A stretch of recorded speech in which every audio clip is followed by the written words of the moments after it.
সূরাতুল ইখলাস। সূরাটির নাম কি? সূরাতুল ইখলাস।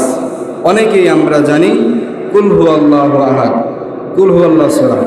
কথা বলেন ঠিক কি? যারা নাম জানে না তারা এটা বললে চিনি, কুল হুয়াল্লাহ সূরা। আপনাদের সামনে এই সূরা তেলাওয়াত করেছি। আমরা জানব এই সূরা কেন নাজিল হলো, কোন কারণে নাজিল হলো, তারপর এই সূরার ফজিলত এবং এই সূরার ব্যাখ্যা, সরল তর্জমা আমরা ইনশাআল্লাহ ধাপে ধাপে জানব। সর্বপ্রথম আল্লাহ রাব্বুল আলামিন এই সূরা কেন নাজিল করলেন? রাসূল আরবি সাল্লাল্লাহু আলাইহি ওয়াসাল্লাম এর কাছে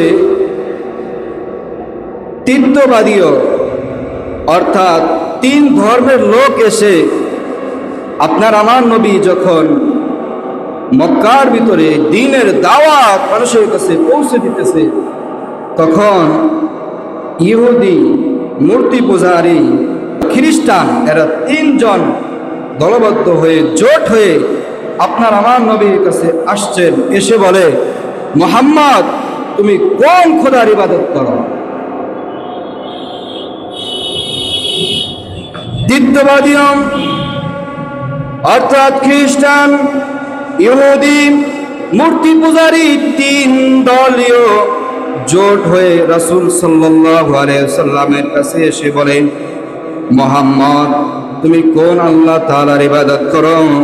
অথচ তোমার আগে, তোমার জন্মের আগ থেকে আমরা মূর্তি পূজারী, তোমার জন্মের আগ থেকে আমরা বিশ্বাসী যে আল্লাহ তাআলা এবং আল্লাহ তাআলার স্ত্রী মারিয়াম আলাইহিস সালাতু ওয়াস সালাম, নাউজুবিল্লাহ, ঈসা আল্লাহ তাআলার সন্তান, এটা আমরা জানি।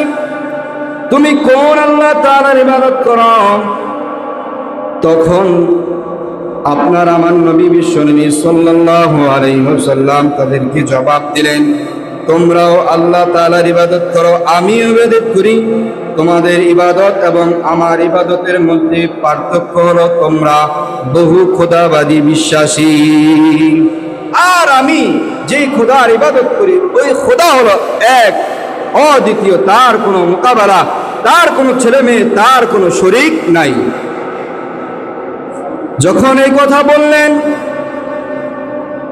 তৃতীয় দলীয় জোট যারা ইহুদি, খ্রিস্টান এবং মূর্তি পূজারী রাসূল সাল্লাল্লাহু আলাইহি ওয়াসাল্লামকে প্রশ্ন করলেন যে আচ্ছা ঠিক আছে, মানলাম তুমি এক খোদার ইবাদত করো, আমাদের কিছু প্রশ্ন আছে। 4টা প্রশ্ন তারা করেছিলাম। কয়টা প্রশ্ন? এটা কিন্তু শানে নজুল বলা হইতেছে। আমি আমার আলোচনাকে 3 ভাগে ভাগ করছি। 1 নাম্বার শানে নজুল, মানে কিসের জন্য এই সূরা নাজিল হয়েছে, এবং সরল তরজমা 2য় ভাগ, এবং 3য় ভাগ হলো যে এই সূরার ফজিলত কি। তো প্রথম ভাগের আলোচনা বলতেছি যে আল্লাহর নবীর কাছে আল্লাহ তাআলা এই সূরা কেন নাজিল করলেন। তো উভয় তারা আল্লাহর নবী সাল্লাল্লাহু আলাইহি ওয়াসাল্লামকে প্রশ্ন করতেছে। 4টা প্রশ্ন তারা আপনার আমার নবীকে করেছিল। 1 নাম্বার প্রশ্ন হলো, তারা এই কথা বলেছিল যে তুমি যে আল্লাহ তাআলার ইবাদত করো, অর্থাৎ তোমার আল্লাহ কতজন? 1 নাম্বার প্রশ্ন হলো তোমার আল্লাহ তাআলা কতজন? 2 নাম্বার প্রশ্ন, তোমার আল্লাহ কি করেন? খায় নাকি ঘুমায় নাকি কি করে তোমার আল্লাহ? 3 নাম্বার প্রশ্ন হলো তোমার আল্লাহ তাআলার বিবি, ছেলে মেয়ে আছে নাকি? অর্থাৎ মূর্তি পূজারী তো ছেলে মেয়ে আছে, কথা বলেন ঠিক কিনা? দুর্গা টুর্গা কত, কালী মালি কত পূজারী, তারা আছে কি নাই?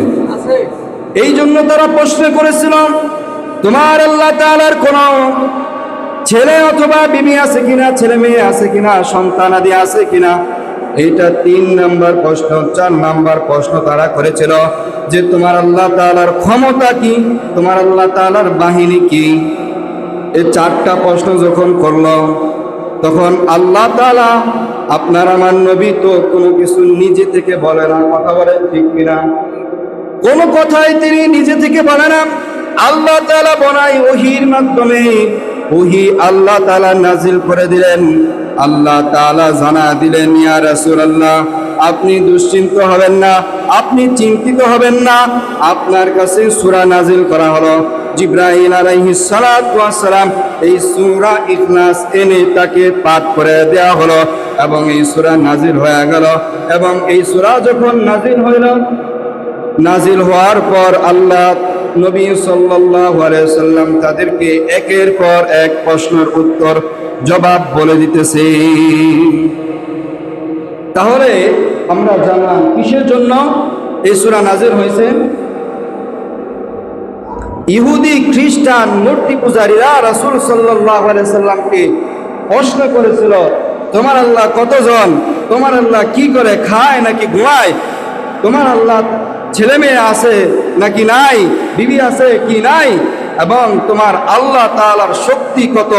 এই চারটা প্রশ্নের জবাবে আল্লাহ তাআলা এই সূরা নাজিল করেন। তাহলে মোটামুটি আমার প্রথম ভাগের আলোচনা শেষ, অর্থাৎ শানে নজুল শেষ। এই সূরা নাজিল হওয়ার কারণ এইটা, এই প্রশ্নের জবাবে আল্লাহ তাআলা এই সূরা নাজিল করেন।